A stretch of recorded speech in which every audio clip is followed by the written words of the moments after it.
Hallo, hier ist Gunnar. Was ihr gleich hört, ist ein Interview, das Christian mit Phil South geführt hat, einem der 3 Köpfe hinter dem Adventure Fish, das wir im Rahmen unserer Reihe Stay Forever spielt, durchgespielt und besprochen haben. Im Gespräch fällt häufig der Name Johnny, damit ist Phils Freund und der Co-Designer von Fish gemeint, der heißt mit vollem Namen John Malloy. Den hätten wir auch sehr gern dabei gehabt, er ist leider bereits verstorben. Das Gespräch ist auf Englisch, ich melde mich am Ende nochmal mit einer deutschen Zusammenfassung oder ihr springt einfach direkt per Kapitelmarke dorthin. Jetzt viel Spaß mit dem Interview. Another visitor. Stay a while. Stay forever. Ein Podcast über alte Spiele von 2 alten Männern. Stay Forever mit Gunnar Lott und Christian Schmidt.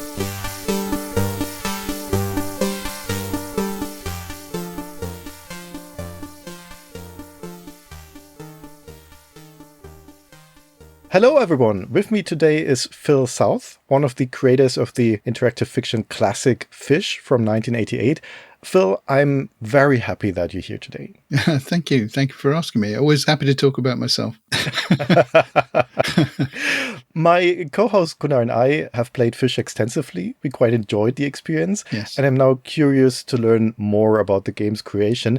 But before we dive into that, let's talk about what you did before your stint with Magnetic Scrolls. Where did you grow up and what was your youth like? Johnny and I, we grew up in a town called Hemel Hempstead, which is about 18 miles north of London. Johnny, that would be John Malloy, right? John Malloy, yes. Mm-hmm. Everyone who lives there sounds like they're from London, but they're really, really not. It's quite a rural little town, or at least it was. It's grown in size a little since then. But we grew up there and we met in about 1980. I was in a lot of bands and Johnny was in a lot of bands because we're both musicians. What instruments were you playing? I played guitar I was trained in guitar because my guitar playing wasn't terrific. I segued sideways into singing, so I used to sing a lot. But I have a facility for instruments. I can play pretty much anything I can pick up. So I can play all instruments badly, but good enough to carry a tune or compose something or get something down on tape. What style of music were you into back then? What kind of bands were these? Because I'm in my 60s now, obviously I was a kind of a new wave punk kind of guy. Mm-hmm. But I wanted to be really gritty and like The Clash, but actually I sounded more like Cliff Richard, I was kind of like pop music. And Johnny also liked sort of rock pop music, but he had a lot more success with music. Yeah, photography was my other passion when I was a kid, and that's carried on throughout my life. It's been sort of photographic work and, photographic interests and filmmaking and stuff like that. So all sorts of threads like that, music and photography, continue to be passions. And John Malloy, who was one of your collaborators for Fish, you met him in a band. Did I understand this correctly? Yeah, well, he was in a band. We became friendly because a friend of mine became the singer in his band. And I hadn't met him or his collaborator, Matt Cow, who later on was in a band with me. But my friend Paul was the singer in John's band. And they used to come into the pub where I was working, and I got friendly with Johnny that way. And we discovered that we had a lot of common interests like computers, adventure games. And, he had an Apple II, which was fantastic in those times. In the early 80s, to have a sort of a proper computer was quite something. I was really into computer games, and I was really alive to the possibilities of computers for at least 5 years before I actually had one or had access to one. And what was your first computer? There's one that Johnny gave me, actually. It was called a Challenger CH1P. Had a sort of an orange vacuum-formed case over the top of it. So, it was very sort of 70s looking. And after that, I basically shared Johnny's Apple II because we were playing on it all the time, playing Infocom games and stuff. And after that, I had a Sinclair Spectrum. That's how I got involved in sort of computer games journalism. How old were you at the time when you met John? I met Johnny when I was 20. Right. And at that point, when you were playing in bands and interested in computer games and met John Malloy, on what trajectory was your life in terms of education or profession? Educationally, the trajectory was mostly downwards. Oh, okay. Because I dropped out of school when I was 16 and I went to go work in a camera shop. because photography was all I was interested in at that point, photography and music, forget anything else. So I dropped out, went to work in a camera shop. And so I ditched my education pretty much. And I was working in the camera shop, and then I was working at a paper factory, a very famous paper factory in Hemel Hempstead, one of the first paper factories in the world. It was based on that. And what did I do after that? Well, I worked in a pub because that's where we met. Yeah. But yeah, I was unemployed, and I was an unemployed musician and sometime photographer for many years. And then Johnny actually persuaded me, because I wanted to be a writer. I've got some fantastic photos of me, portrait of the artist as a young writer with a really nasty sort of 70s mustache and long hair sort of cut in a kind of a very ugly sort of straight line, sat at a typewriter with a rather pretentious book of the film encyclopedia stood up in front of the camera so that the camera could see it. So I wanted to be a writer for many, many, many years. And Johnny persuaded me to actually do something about it rather than just talk about it incessantly all the time. So he introduced me to a guy called Kevin Cox, who was the editor of a magazine, and I ended up working for him up in London. And that was the start of my writing career. I basically was a career writer. So I've been a professional writer for 40 years by this point. And what was that first magazine that you started writing for? The most important one that I started writing for was the most important job that I had full time, was writing for a magazine called Your Sinclair, which, I'm pleased to say is one of the most influential gaming magazines of gaming history. So people tell me, and they say that my humor was very amusing, and they still laugh at it to this day. Did that job also involve reviewing games? Yes, very much so. I was employed mainly as a kind of a game player, and I had this facility to finish games, even though I didn't think I was necessarily a very good gamer. But I had the ability to write about them amusingly and in a very surreal kind of humor. And that ended up what my reviewing style was. I'd come up with a kind of a 2 or 3 sentences that actually described the game. I thought about it, and the rest was just a bunch of silly jokes. And people seemed to like it. So they employed me in that way for many, many years. But yeah, I did. I reviewed a lot of games. There were quite a few adventure games on the Sinclair spectrum, but sadly, they already employed somebody to review those, some outside contractor. So I basically did a lot of arcade games. What year are we talking about right now? What year was that? Well, I started working at Your Sinclair in about 1986. Prior to that, I was freelance from about 1984. Okay, so that's already relatively close to when the production of Fish would have had started. Yes, the genesis of Fish, yes. Yeah, let's move there. Okay, so you're working in the extended games industry, so not making games, but writing about games. Yes. And John, at that point, is he already working as a composer? Well, in a manner of speaking, yes, he was. He was in a band called Mainframe, which had a moderate amount of success. They even had a music video on the British show called Top of the Pops, which I was actually in as an extra. What was the song called? The song was called 5 Minutes. If you look up 5 Minutes by Mainframe. I certainly will. They were a really good band. Murray Monroe was the other musician in the band, and he's a fantastic singer. So I'm very envious, because I was like, well, yeah, no, I'm a singer too. I could probably help you out there. But no, Murray was a fantastic singer. I had no competition, really. But yeah, they had a moderate success with it. I think they even sort of charted slightly with it. But Johnny was a professional musician, but also he produced a sound sampling keyboard. There was a couple of guys, Dave Green and Colin Holgate, a couple of engineers, and they came up with this sound card for the Apple II, and they combined their names with the Greengate DS3, digital sound sampling sequencer, I think, DSSS, so DS3. Right. And they built it, and Johnny and Murray of Mainframe, they were, directors of the company. They actually sold this thing around the world. Interesting. He was a kind of tech entrepreneur and former pop musician. So, yeah, that was Johnny's work. And Johnny's other job, of course, was his hobby. It was getting people together, connecting people. It's like how he connected me with Kevin. He was always saying, oh, I know someone who can help you out with that. That was like the thing he did his whole life. Okay, then the two of you at some point got connected to Magnetic Scrolls, and I'm curious to hear about how that came about. But first, I'd like to establish what Magnetic Scrolls was. Yes. I mean, the name has a ring to it. It was considered one of the great British adventure game studios. Yes. For those listening who don't know much about Magnetic Scrolls yet, what can you tell us about the company? Well, I can tell you that it's called Magnetic Scrolls because, obviously in adventure games, scrolls are a thing that transmit information, and so they were kind of magnetic scrolls. They weren't paper scrolls, they were magnetic scrolls. That's why they were called that. I'm not sure whether they were set up to be a British version of Infocom, but that was my impression.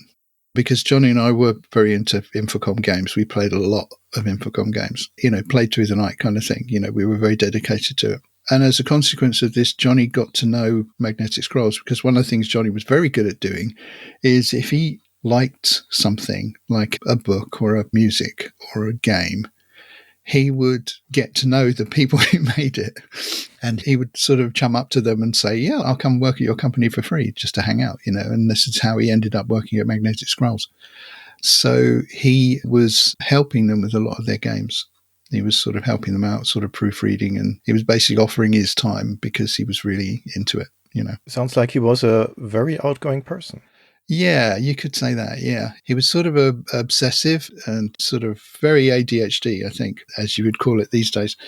He sort of flitted about with different subjects and then hyper-focused on one in particular. So, yeah, but Magnetic Scrolls are set up with Anita Sinclair, Ken Gordon, and Hugh Steers. The three founders. Founded, I think, on Hugh and Ken's parser. So they did the technology, and Anita, whilst very technical, Anita was the face of the company. Mm-hmm. You rarely see, there's hardly any pictures of Ken or Hugh, and there's 150 different pictures of Anita. That's very true. Because, she's the antithesis of the sort of girls that used to be involved in marketing and in computer companies. She was, and probably still is, a very alarming character. She's very forthright. She can be quite stern, and she's quite small, and she looks quite sort of, amiable. She's a very stern taskmaster, and you would not cross her. She'll cut you off at the knees. So, yeah, she got things done. And I'm still a little tiny bit scared of her now. Even talking about a bit of trauma coming through there. Yeah. There's got a little bit of PTSD as regards to Anita. No, she is terrific. She's such a forceful character. It's quite admirable. Mm-hmm. Ken, on the other hand, is complete opposite of that. He's very Scottish and very reserved, a man of few words. And he sort of sits back and kind of, listens to the conversation in full before commenting, and usually encapsulates everything that needs to be done. So, yeah, that's the characters. Hugh is really weird. I must have been in a room with Hugh a lot over the years, but I don't remember. I don't remember if I've ever actually met him. And when he hears this, he'll say some kind of expletive. But no, I actually can't remember if we've ever actually met in person, but I'm sure we have. But you'll understand why I'm concerned that what Hugh thinks of me in a while. Yeah, we'll come to that. Ken, Hugh, Anita, they set up Magnetic Scrolls specifically to create next generation adventure games, interactive fiction, which primarily meant graphics. Yes. And it meant 16-bit platforms as the original target systems, which was relatively new in the mid-'80s. Yes. And their first game, which turned out to be a hit title, was The Pawn. Yeah. And that was written by Robert Stackles, who will also feature in the history of Fish. So let's talk about him briefly. What was he like? Yes. Rob's another character. Rob's hilarious. He's very tall. I mean, I'm not. I'm 5'9", which is, about average height. He's very loud and boisterous, and he's sort of got the demeanour of a sort of rugby player, but he's very studious and very scholarly and very precise. To tell you the sort of person he is, there was a Games Workshop game called Blood Bowl. I don't know if you're familiar with it. Yeah, of course. Because originally it was like a board game. It's spun off into computer games and stuff now, but originally it was a board game. And in the office, there was a kind of a Blood Bowl tournament, sort of ongoing Blood Bowl tournament, round about the time Fish was being made. And of course, you had to think up a name for the team. And every time Rob thought up the name, I can't tell you any of the names that he thought up for the names of the team because they're all so profane. Even for a German audience, this would be too much.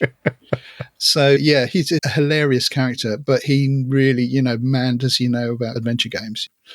He knows exactly how to make a puzzle. He knows exactly how to balance the gameplay. Well, I think he wrote the first three, The Pawn, Guild of Thieves and Corruption, big hits and exemplars of the way that Magnetic Scrolls games should be. One of the things that we were wondering when we were researching Fish or magnetic scrolls in general, as you already mentioned, they basically had a staff game designer in Robert Staggles. Yes. But at the same time, magnetic scrolls apparently also worked with other people. Like Jinkster, for instance, was a game which was created by, I'm not entirely sure whether they were external or internal, but at least not the key staff. And then there's Fish. So, which leads us to the question, how on earth did you and John Malloy come up with the idea of pitching a game to magnetic scrolls?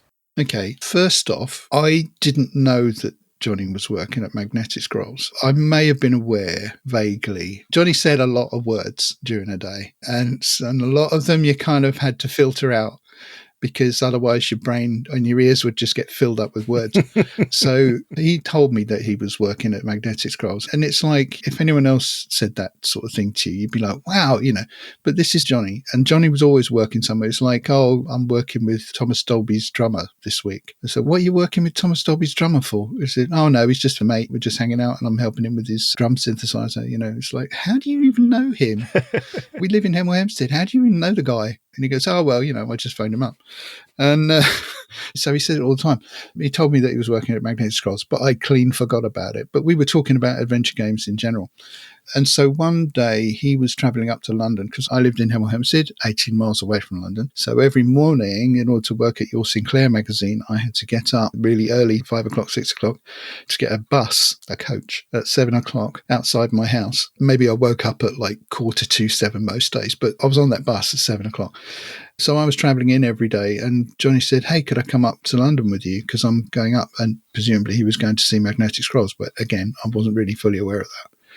And so we got talking like we did. Our conversations always get very surreal. They always got very kind of sort of wide-ranging ideas, more ideas than we knew what to do with, more ideas than most people would know what to do with. But we were talking about games, we were talking about films, and we were saying, so we're sitting on this coach. The coach takes about an hour to get to London. And the question was, what would be the most difficult way to start an adventure game? What a question. How could you hogtie the player so much that it would be almost impossible for them to even begin, never mind complete the game? And I don't know which one of us said it. Johnny's no longer around to refute it. So I'm always saying it was my idea. That was my recollection. It was my idea. It may well have been his idea, but, Fair enough. We'll see. We said, okay, so having had that thought, how would you actually implement something like that? And you say, okay, well, you're a goldfish in a bowl. How do you get the player to do things? How do you collect stuff? How do you solve puzzles if you're a goldfish in a bowl? And then one of us said, well, how about if you're not actually a goldfish? How about if you're like an interdimensional agent in the body of a goldfish? Okay, so that means that opens up the possibility of you being able to travel out of that body and into another body, and you can hop around all these bodies. As an interdimensional agent, you can hop around and you can complete all these tasks, and you're pretty much in conventional adventure game territory. So the start of the genesis of the game was trying to think of the sort of get out of that way of starting the game and then sort of proceeding from there. And almost all the kind of fictional ideas I've ever had are all about interdimensional travel and other worlds and stuff. So that's kind of where it began. And so we had this conversation in the bus going up to London. And by the time we got to London, we developed the idea quite far. It was only an hour's conversation, but we'd actually got quite far with the idea. We'd come up with the warps and we'd come up with the guts of the storyline. It was a laugh. It was something that we were amusing ourselves with on a longish bus journey. And so we got off the bus in Regent Street, I think it was at Regent Street. We got off the bus and he said, do you mind if I pitch this to Anita and Ken? And I said, sure. Thinking, there's no way they are going to go for that, Johnny. But hey, knock yourself out. Go ahead. And darn me if he didn't call me later and said they're really interested. Okay, just to get it straight, at this point, he's still relatively new with Magnetic Scrolls, I guess, and then he just decides, I'm going to go to the founders and pitch them that crazy idea, and they like it. Yeah. Yeah, that's Johnny all over. It's like, yeah, why not? I've got a great idea. How you were interested in that? It wasn't like being sort of pushy or assertive, because he wasn't necessarily a very assertive person, but he was very determined. And he thought nothing of the idea of, like, if you want to know something about somebody's music, just phone them up and ask them about it. This is in pre-internet. He would just find out their phone number and he'd phone them up. And it's the same here. It's like, well, I'm working here and they're making games. And I've just realised I've just got a great idea for a game and I'll just go and pitch it to them. And literally, there's no preparation for the pitch. None of this kind of making a pitch deck or anything, or audio-visual support for your idea. He just barged in there and sort of paced up and down, waving his hands around for 20 minutes. And they said, yeah, sounds quite good. Astonishing. And that was it. We were in the pipe. What happens next? So he essentially gets a green light for the game, but how would you approach the game creation? Did he know to, or did any of you know how to code? Well, I mean, I thought I knew a lot about adventure games because we played a lot of them, me and him.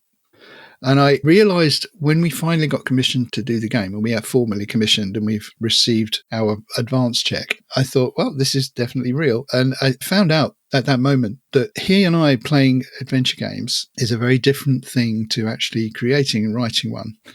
And that also, he knew more about the mechanics of adventure games because he had that kind of mind than I did.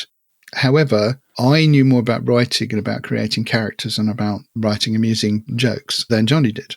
So we complemented each other in that respect.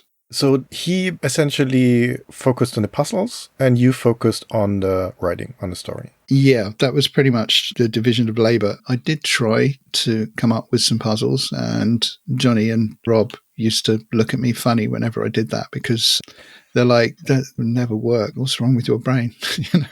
You completely break the game if you do that. Don't do that. So I understand the sort of the gestalt of adventure gaming. You know, I understand what it means and how it works as a player. But it turns out designing puzzles that you can actually balance the difficulty of and that actually fit with the story and don't seem like, you know, in a musical where somebody suddenly breaks into song and it seems really weird and incongruous. And it's like that. You've got to balance the puzzles so they fit with the narrative. You've got to make it seamless if possible and not just have like random stuff happening. So although I contributed to some of the mechanics of the game, puzzles was very definitely Johnny's bag, and later on, obviously, with help from Rob.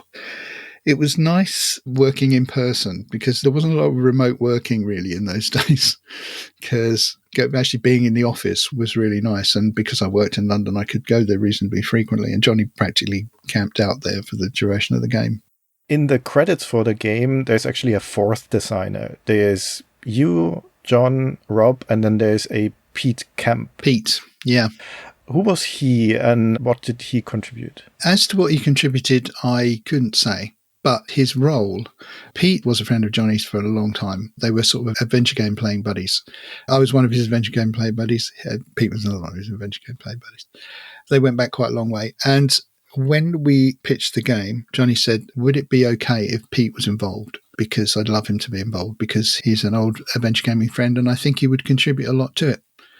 And I said, sure, it means that they've got to pay somebody else some money, but that's fine. You know, there's no skin off I still get my £1,000, so I don't care.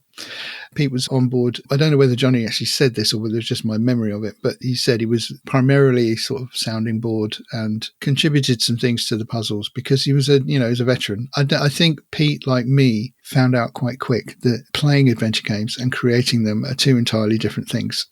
And it's much more complicated than you think. I think Pete's contributions tailed off after a while, but he was still very much sort of in on the creation of it. And he was a good person to have in the room when you were talking about things because he knew about the genre, and he's contributed to the sort of the buoyancy of the conversations and stuff like that. So while he didn't write any of it, and he did contribute a bit to the puzzles, I think, in at least helping Johnny to think things through because Johnny needed to talk about it in order to straighten it in his mind. Okay.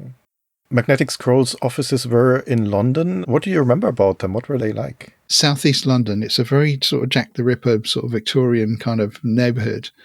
I don't know if you've ever seen any sort of Google Street View pictures of the location. I don't think so, no. But it's on Borough High. It's an alleyway off Borough High Street. And there's a pub on the corner, Blue-Eyed Maid, and it looks like a pub out of a Dickens novel or something.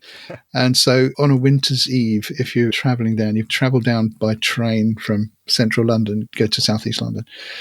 And you fetch up at London Bridge station and you walk the dark, shiny streets up to this little alleyway. It looks like it's like Jack the Ripper territory, you know, it's really Scary. It's quite spooky. And then you go in this unmarked door up this winding staircase and you're in these kind of like offices. And because it's a really old building, all the floors are like really uneven. You know, one side of the room is like a foot higher than the other side of the room.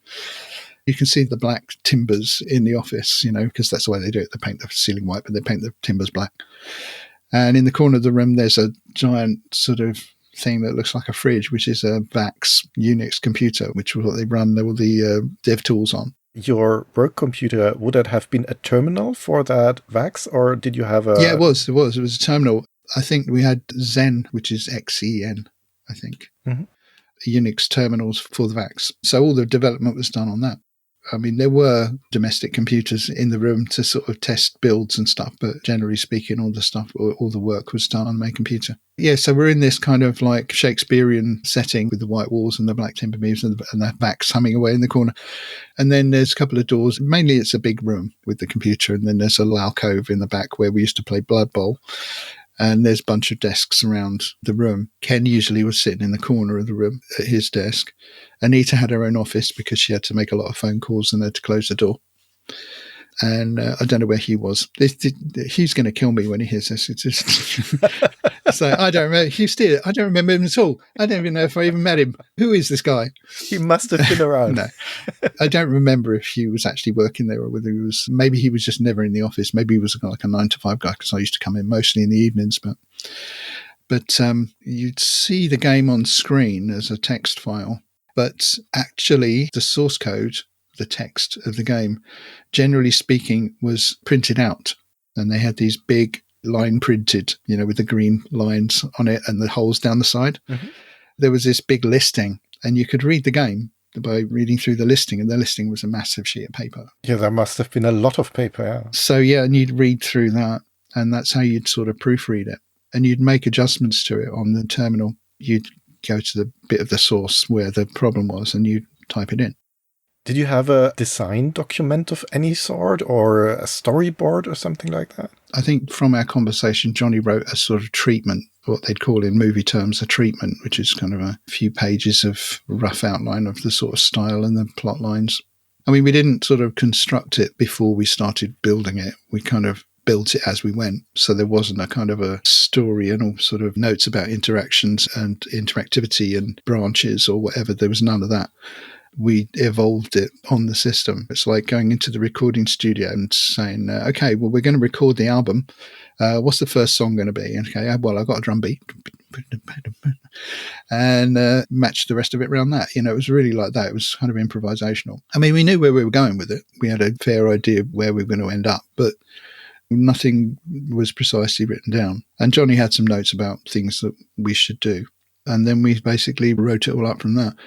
I'm not sure that I wrote it into the system. I think that it being the 80s, there were computers around, obviously, but I'd only been writing on computers, I think, for a couple of years by that point, because when I first started working at your Sinclair in sort of 85, 86, I was writing mostly on typewriter.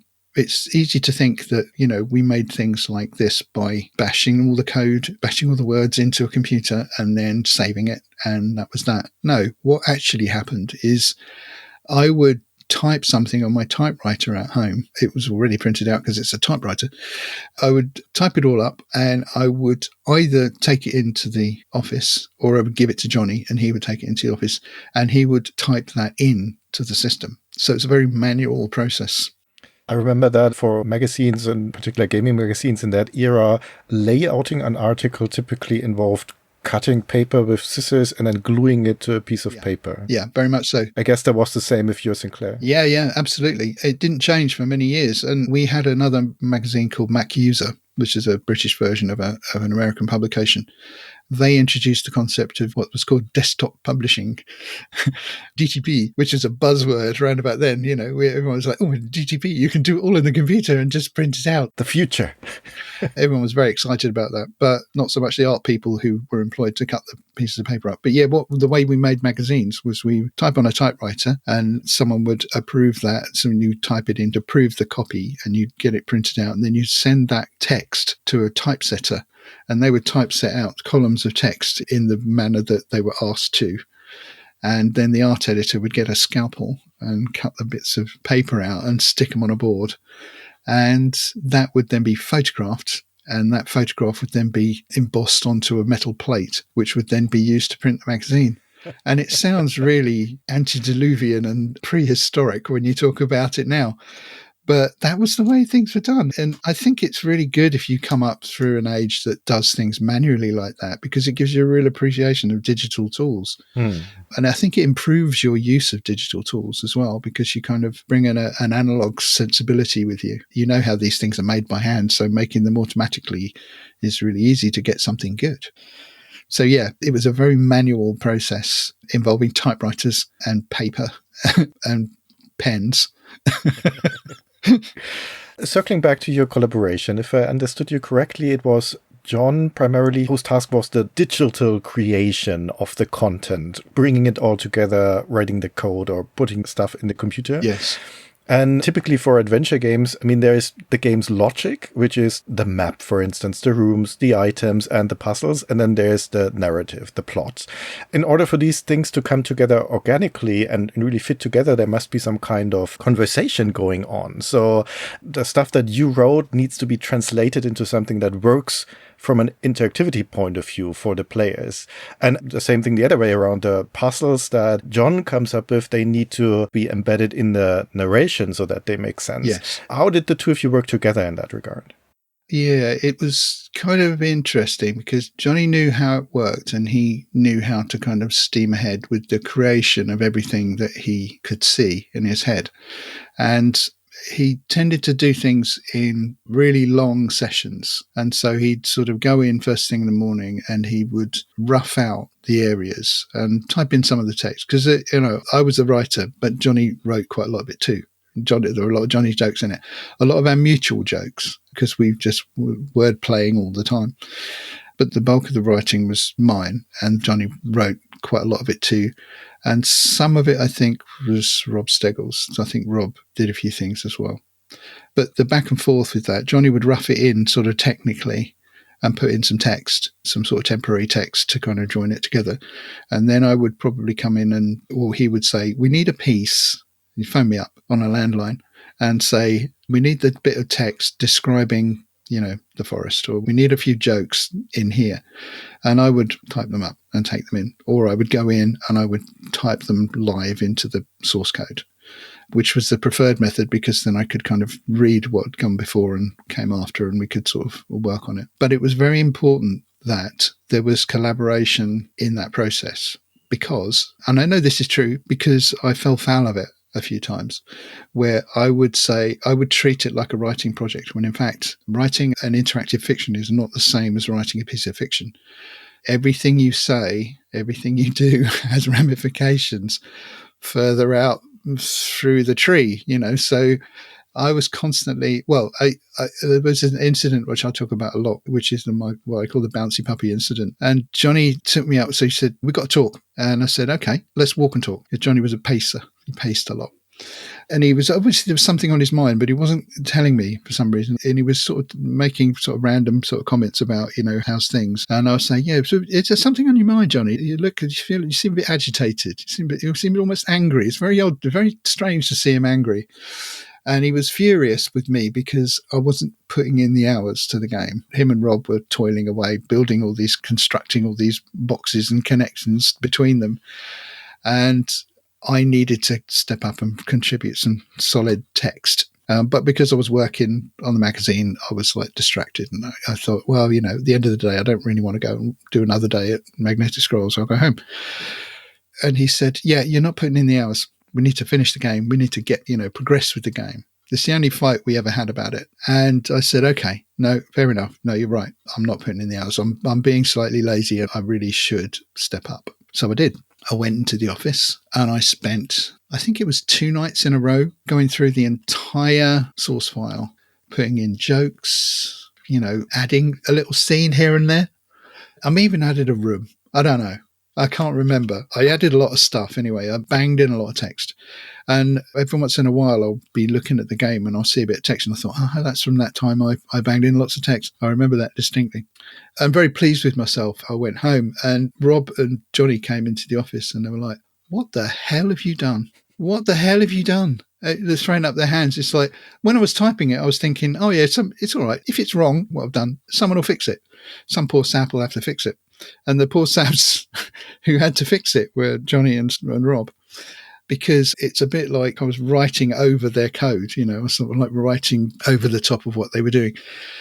And so close collaboration is essential, and Bouncy Puppy kind of like banging in thousands of words of text in a place where it just messes with the interaction, the interactive parts of it. I kind of accidentally broke lots of the game and they had to like roll it back. So suitably chastened, only wrote when I was asked to, but I made myself available. I was in the room. Did you have to be mindful of the technical limitations of the day, particularly regarding text? Because disk space was limited and often the parsers, the game engines of the day had limitations in terms of how many rooms they could support and items they could support. Yes. So did you have a framework for that? Or did you just write, I don't know, tons of text and someone else had to figure out what to fit in the game and whatnot? Yeah, I wrote more text than ended up in the game. Way more probably. But I don't know what the word count of Fish is. I guess it's about 20,000 words, which is a good size like novella. So there's a lot of words in there and there are limitations, physical storage limitations for that kind of thing. But you get around that with compression and there's a lot of that going on. Obviously, the amount of graphics are more hungry than the text. The amount of graphics in the games, it's not minimal exactly, but there's less graphics in the game than there are in many other types of games. Yeah, I would say that roughly speaking, every third room has graphics associated with it. Yeah, something of that order. So not every scene, not every room is visualized. I mean, if you look at the credits of the game, there are actually 5 graphics artists credited, which seems a lot for a game of that day and age. Yes. And I wonder, again, how was the collaboration there? Specifically, who decided at which point in the game there should be graphics, which rooms or scenes should be visualized and which shouldn't? I thought that I personally would have more to do with that, but actually Johnny was more involved in that. Well, because he was in the room a lot more, partly, but also artists would have to be commissioned to do the artwork. So you couldn't just say, I want 50 pictures, because each picture would cost 200 quid, So the budget for the artists was a consideration, because what they were doing by then, I mean, if you're commissioning artists to do 8-bit art, that was, still artistically very challenging, but not quite as labor intensive as something with a lot more colors, where you're doing something a lot more painterly. And I don't think if the artists were using computers or whether they were digitizing artwork, I think they actually were making the art on the computers by that point. I never met any of the artists. I heard people talking about them. I heard Anita talking about them and I heard Johnny talking about them, but I never personally met any of them. And the graphics just kind of flew in. Now, the reason I wished I'd had more to do with it, because there was a bit of a production design problem sometimes with the game, whereby the graphics they delivered didn't look like the people were fish people, and it didn't look like they were underwater either. Good that you're saying that. I wanted to ask about that. Indeed, they do not necessarily look like fish people. Yeah, when we created the game, we put somebody in the mind of a fish, right? And so their mind goes from the fish, who is a host, either back into their own body or into somebody else's body. So the mind is traveling, but not the body. And sometimes I think in the design of the game, I'm pretty sure that I was quite firm about this. It's always the mind traveling. The body's never traveling. Yeah. But there are certain points in the game where it feels like the body's traveling. And so there's that. There's a little bit, I think there may be a little bit of a sort of an inconsistency there. Secondly, communicating to people that it was a fish world, and it always was a fish world, Hydropolis, it's full of fish jokes, and the game's called Fish, so it's got to take place in a fish world. But we were getting things back that looked like they were sort of pictures of 1950s Britain with humans. And we were like, no, it's the fish people. And so they'd send the graphic back and they sort of like pulled the mouth down like it was a fish mouth, sort of like down like that. And yes. Or added fins. Yeah. Yeah. And I was just like, I love what they did and I love the game, the way it turned out, and I love everything about it. But I wish that I'd had more input with the graphics, because the graphics weren't really the graphics that I had in mind. That's why I'm happy to be doing it again and having a bit more input into that. I'd like to lean into what you just said about consistency, because that's one thing that stood out to us as well when we were playing Fish. The fact that the underwater theme, and particularly in Hydropolis, is not consistent. And that's true for the graphics, as you mentioned, that there are some graphics like the university where clearly there's lawn and there are trees in the background, and you wonder, okay, how would that make sense in an underwater city? But that's also true for the text and the logic in some instances. For instance, Hydropolis clearly has streets, and fish have to wait for the traffic to pass before they can cross. And one wonders, why don't they just swim across? And why do they need doors? Why don't they just swim out of the windows and something like that? So you know what I'm getting at? Yeah, I do. No, exactly. And it took me many years to actually have that thought. I was like, oh, yeah, of course they could just swim over them. Yeah.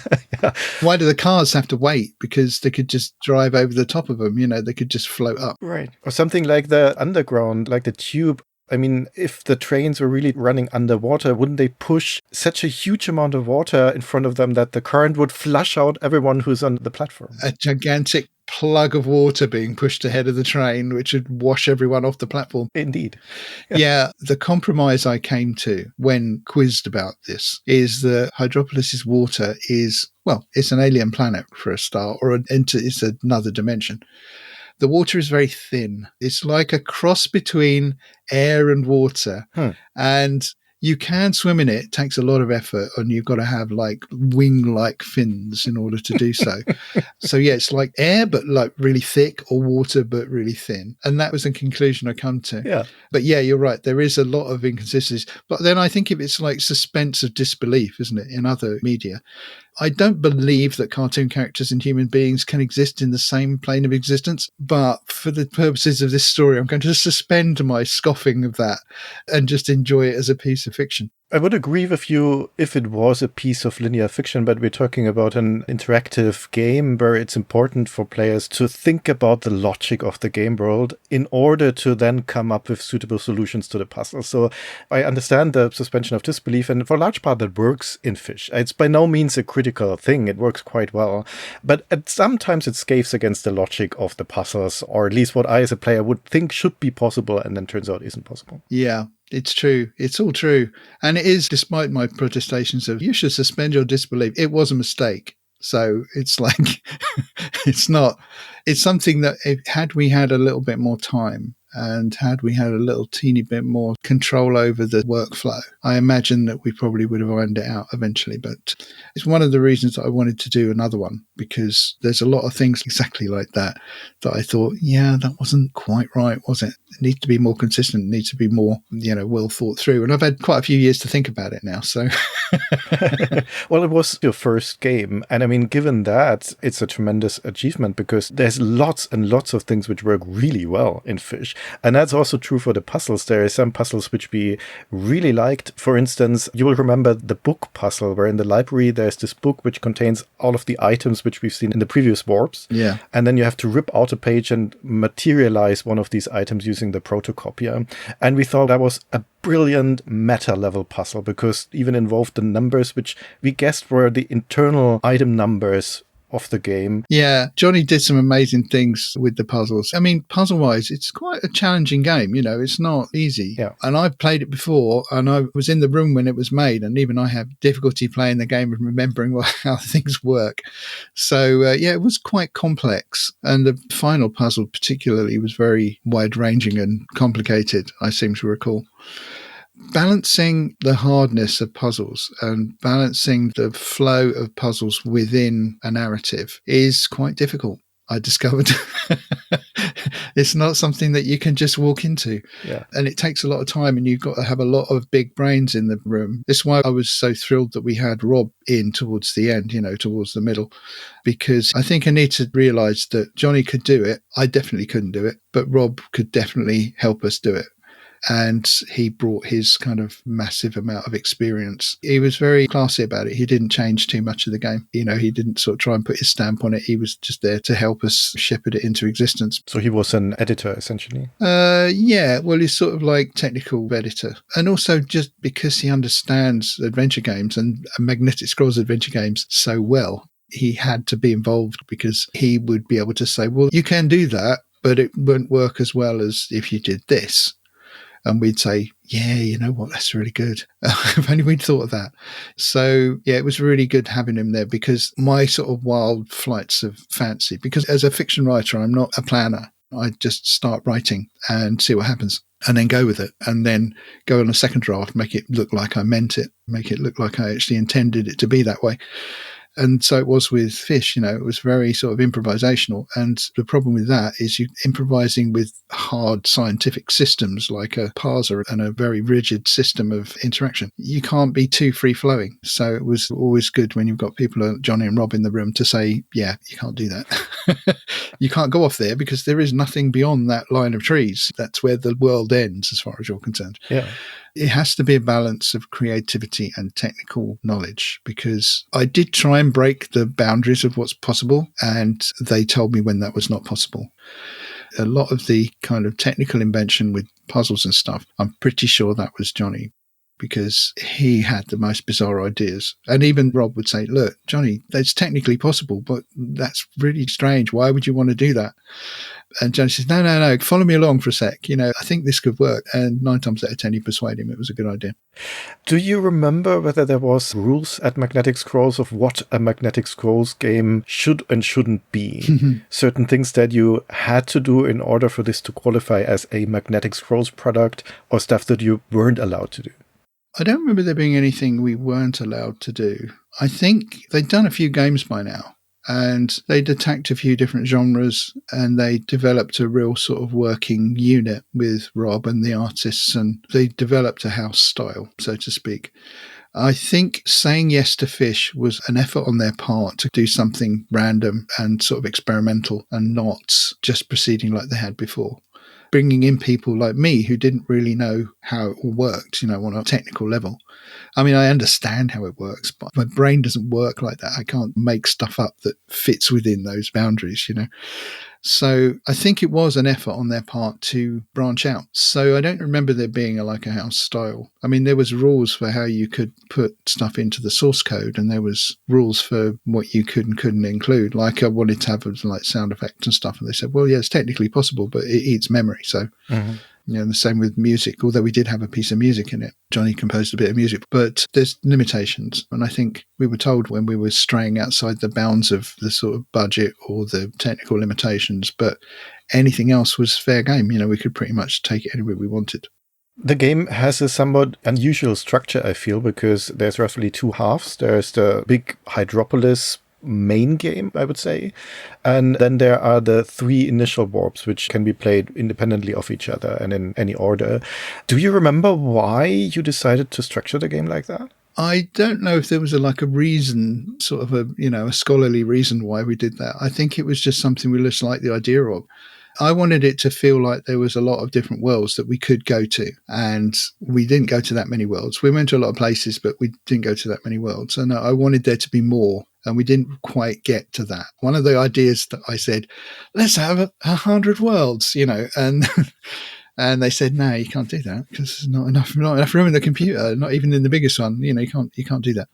So we had a few different worlds and I liked the idea of hopping backwards and forwards between these worlds. One of the limitations of this bright idea that we came up with was obviously if you're traveling mentally rather than physically, you can't take things from one place to the other. You can learn stuff. You can learn things and write them down, but you can't carry any inventory. And that was another limitation. It's like, what's the worst way you could start a game? Oh, you can't carry anything. It's like what all the things you need in adventure. Well, you need to be able to carry something. You need to be able to manipulate things with your hands. You need to be able to breathe air and travel in any. No, you can't do any of those things. You're a fish. Mm-hmm. Yeah. So the multiple worlds thing, that was always a bit of an obsession of mine, and it's continued over the years. Fictionally, I continue to do things with many multiple worlds. But the main bit of the game is, more what you'd say, you'd call a conventional adventure game. But the initial warps, it's just to give you an idea of, it's sort of world building, really. That's the main reason for it. There are some things that you carry forwards from the warps, some sort of bits of information that you carry forwards, but generally speaking, it's world building and entertainment rather than sort of, big idea adventure gaming. That's a very interesting point because, as you pointed out, if this is an interdimensional adventure, the worlds that you visit as this agent, they could be anything. They could be wild. They could be fantastic. But the places that we visit in the course of Fish are, for the most part, pretty mundane. Yep. Yeah, of course, Hydropolis is an underwater city, but it is London, right? Yeah. And then we're in a recording studio, and then we're roadie for a traveling band. I couldn't shake the impression that much of that must be based on real life experiences. Was it? Yeah, almost all of it, actually. Okay. The recording studio is the Roundhouse in London, which Johnny recorded with. The first band I met him with was called Don't Panic, as a Douglas Adams reference there. They recorded a lot of demos in the Roundhouse studios, which is in Camden in London. And the studio is based on that. And also, I think the image is based on the green room in the Roundhouse. We gave the artist very detailed descriptions of what that was like. Johnny and I spent a lot of time there. That's why we put it in the game. Mm-hmm. There's a lot of the transit van. The transit van is basically the same transit van that, Don't Panic used to use for transporting the kit around. So, and there's a lot of other stuff. There's a lot of autobiographical stuff in the stuff that I write. And also there's a lot of autobiographical stuff in the stuff that Johnny wrote. They're all based on real places. As I already mentioned, I feel Hydropolis is essentially London, but it's a bit of a parody version of London. I'm not sure whether that's the fitting word, but now having learned that you grew up outside of London and had potentially an outsider's view of London, is that what's reflected in the game? Your perspective on London as a non-Londoner? Yeah, sure. Absolutely. Okay. Yeah, it's very much based on all of that. Yeah, I mean, Hydropolis is London, It's like Gotham is New York. It's like, it's one of those fictional cities which is based very accurately on a real city. Mm-hmm. And like the Feelies and everything with the bus pass and everything, that's all based on London stuff. There's also, in terms of the game's tone and atmosphere, I mean, if I look at the original box, the UK box for the game, it says on the back of the box, quote, "The game is full of what you're least expecting, lacking in all that's rational and devoid of much that could reasonably be expected," end quote. I guess that was probably written by some copywriter in the marketing department, but I think it's still striking how far off the mark that description is. When we read that, we expected sheer craziness and moon logic, but it turns out that Fish is, at least in terms of its puzzles, delightfully rational. Yeah. For the most part, it's a very sensible game. Okay, it has a slightly wacky scenario, but at its core, it's a pretty traditional interactive fiction game. Yeah. And that's fine for me, but does it disappoint you when I say that? No, not over much. I mean, your description of the game could be a description of Johnny. It's like wacky ideas, but basically very formal and straightforward and logical. Yes, I think you're correct. A copywriter did write those words. I don't remember writing those words. I would like to think that that's what the game would have been. Yeah. And as you pointed out, you literally could have gone anywhere, sort of Rick and Morty style. That was what was in my mind, was Rick and Morty. It was sort of like people with an eyeball in the palm of their hand, that kind of thing. That's what I wanted.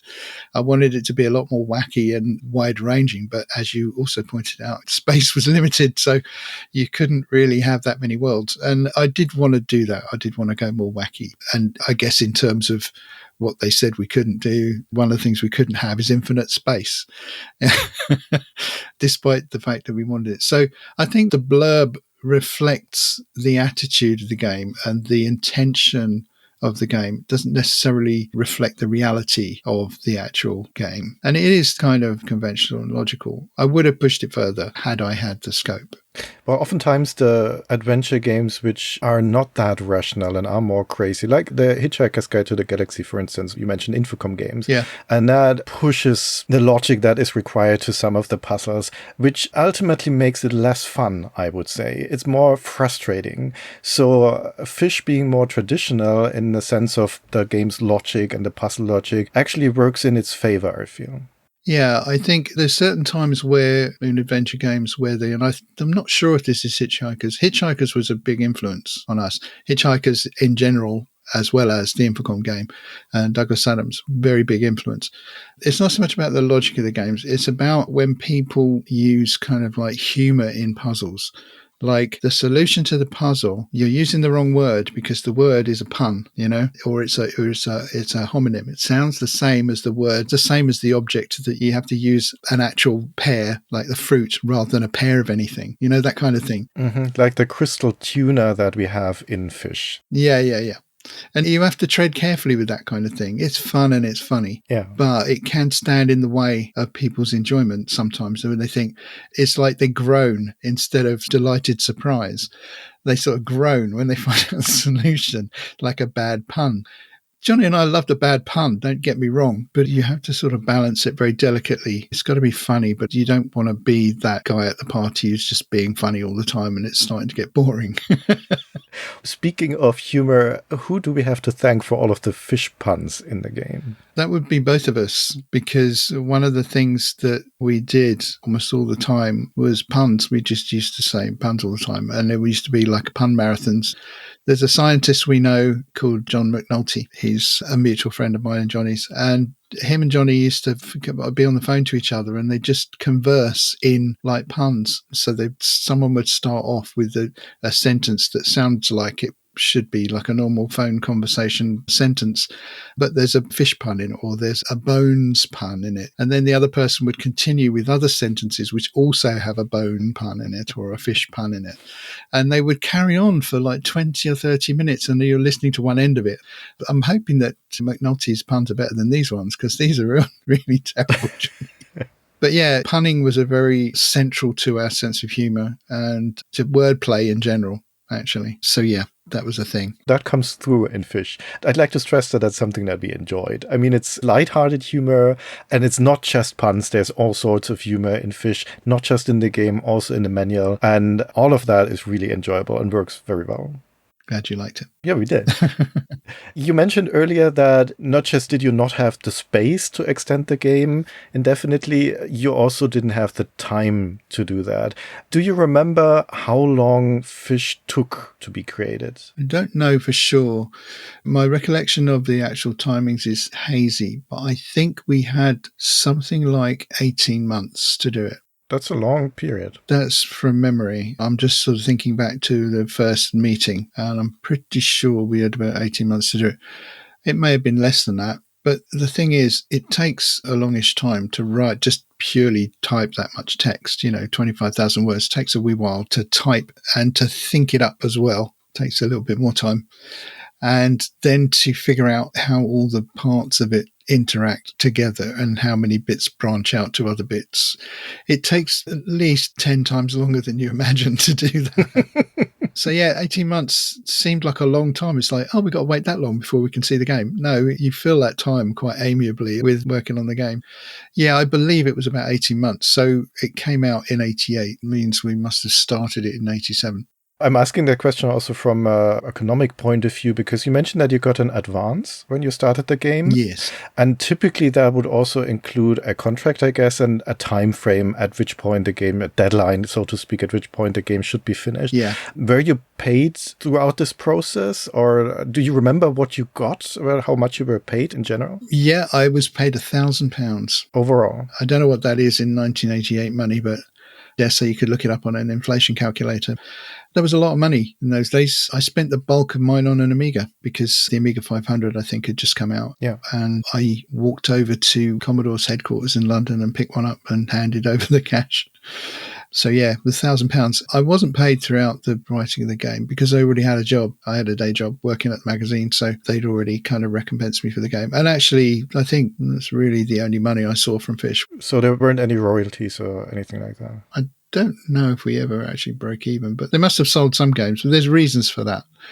The game was terrible, or it got terrible reviews. Quite the contrary, it got glowing reviews almost across the board. Surprisingly so. At the time, I seemed pleasantly surprised that people were enjoying it so much. But the company had a problem. Magnetic Scrolls was fine. The game was fine. What wasn't fine was Telecomsoft, the software company that was releasing the games, that had the distribution network. There was a few subsidiaries to Telecomsoft. One was Firebird. They released a lot of bits of software. Another one was Rainbird, run by somebody called Tony Rainbird. So it was actually named after him. I thought it was like an imaginative, because Firebird was one of the arms. I thought, Rainbird, Firebird. That makes perfect sense. But it was run by a guy called Tony Rainbird, which is surprising. And Tony Rainbird looked like a sort of a very short, blonde Javier Bardem. You see, if you find a picture of Tony Rainbird, and you'll see I'm right. Telecomsoft was sold to, I think, Microprose in 1989, which is the year after. We came out in 88, the company was sold. So Fish was like the last conventional commercial release that Magnetic Scrolls did. Because the distribution company, I think they carried on the brand for a couple of years, but it was all shunted off into sort of budget price. There's a Silverbird brand, I think they had those. And then I think Magnetic Scrolls came out with another couple of games. There was Myth, I think, which was a freebie. And then something like Wonderland, I think. Wonderland, yeah. Yeah, which was from a different software house, but it wasn't quite the same. It was a slightly different interface as well. It wasn't the traditional Mag Scrolls interface. Yeah, the Windows interface. Yeah. I quite liked that game, actually. I have very sketchy memories of it because I was so miserable. I didn't want to play any more in Magnetic Scrolls games because it was all going so terrible. It was, however, a critical success, a massive critical success. And we did actually win the Golden Joystick Award that year for a 16-bit adventure game. So that was impressive. Sadly, they didn't give out the golden statues at that point. They just give it. I don't know if you can see it, actually. It's on the wall here. There's a little certificate, Golden Joystick Award. That's actually a replica I had to make myself because I got into contact with them and saying, we won the Golden Joystick Award. Could you send me the Golden Joystick? And they said, absolutely not. They're 800 quid or something. It's a stupid amount of money for the trophy. So they wouldn't send me a trophy. I said, okay, you won't give me that, but will you allow me to make a replica of the certificate? And they said, yes. And will you allow me to put the Golden Joystick Award-winning sticker on any future games that I may create? Because Fish is, to this date, the only game that I've really designed. So I'm very good at making replicas of things only got a really crappy image of. Something I've always been very good at. Then let's go to the point where Fish has been released. As you mentioned, it had been a critical success, but probably not a commercial success. That also marks the end of your involvement with Magnetic Scrolls and with game creation. What happens to you afterwards? Where does life take you? Well, it took me back to a life of computer journalism. That's where I was anyway. I worked for in-house in your Sinclair for a little while longer after that. I think I left the next year, actually. Went off to be freelance. Myself and my wife then moved down to Somerset, far away from London. So I wasn't contributing to London magazines very much anymore. I was more contributing to Future Publishing magazines, which were made out of Bath in Somerset. So I was in the West Country for a while, and I was working for Microsoft Developer Network. I was working on the magazine that Developer Network produced, and it was an outside contractor who worked in Bristol, actually. And while I was working there, I started to working for Disney Channel. Again, another introduction from somebody else. I've never intentionally got any job that I've ever had. Someone's always put me up for it. I worked for Disney Channel for 4 or 5 years, I think, Disney Channel UK, doing web design, graphics, audiovisual stuff, and even animation. But doing animation for any Disney company is an honor. Even if it's rubbish. One of the things I used to do is I used to make Flash. Remember Flash? Mm-hmm. I used to make Flash recreations of the animations of the idents that they had on the channel. That was challenging. It's like making all the, sort of watching the thing on TV, stepping through it on a VHS and then figuring out exactly how to time the graphics and stuff. It was fascinating, challenging, but fascinating. And then after that, I got invited to work at the Bristol Orbit Theatre School as their sort of tech wrangler because I've had a past in theatre. Johnny encouraged me to do the rock musical that I always wanted to do, because we were big fans of the Rocky Horror Show and we wanted to do something similar. So I did a space opera with music. So I had a background in theatre. So working at a theatre school, wrangling all the computers and stuff was fascinating, and being involved in productions and stuff.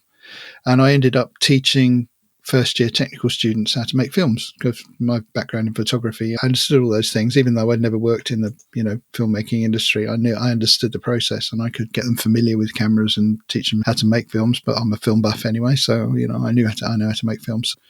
So yeah, I was doing that, and then I got made redundant after 7 years of doing that, and I retrained as a hypnotist.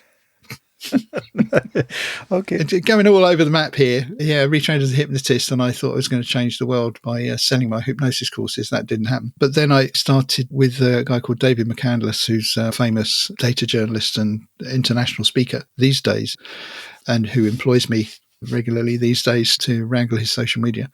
It sounds like you are a multi-talented person, from music and photography to game journalism, game writing, up to hypnosis. So that is truly impressive and makes me jealous.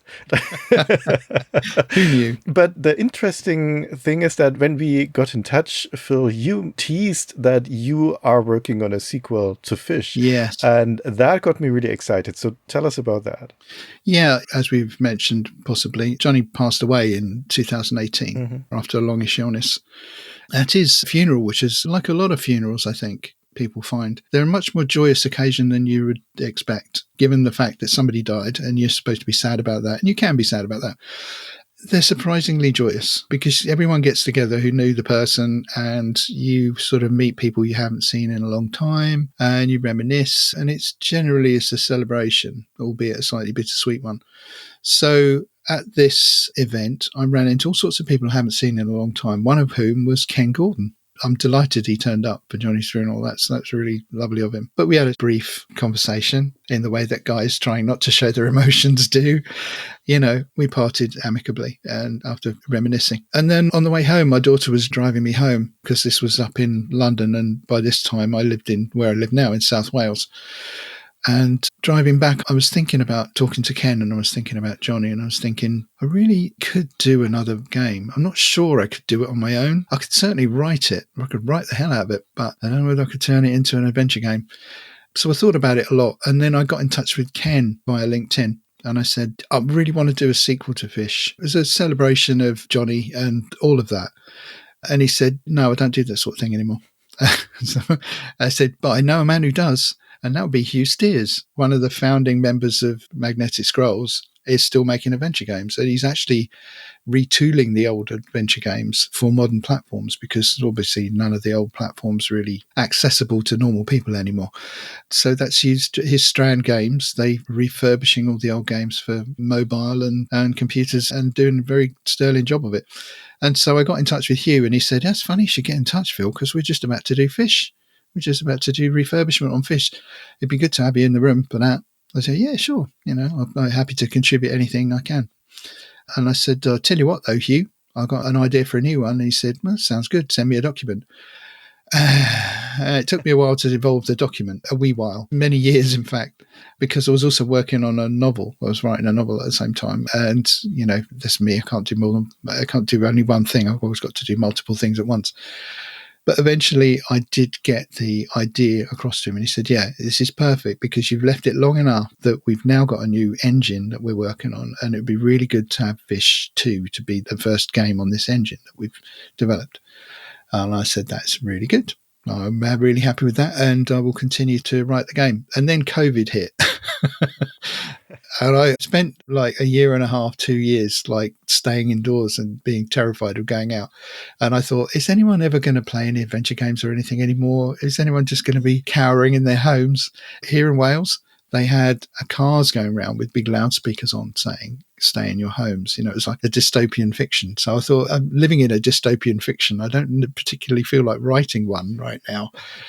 So, yeah, it took a while to sort of get over all of that. But then I kept coming back to it because I just kept thinking it's been 5-6 years now since Johnny died. And I thought, really should do something about it. I'm not sure I've got all the ideas yet. So I swept aside everything else I was working on at one point, and I'm just going to write as much of it as I can in a huge burst. Mm-hmm. And now we're up to the point where I've got like 25,000 words of text, and it's pretty good. That's pretty much as much text as you need. I've got to fill in a few little blanks. I've got to do the second draft.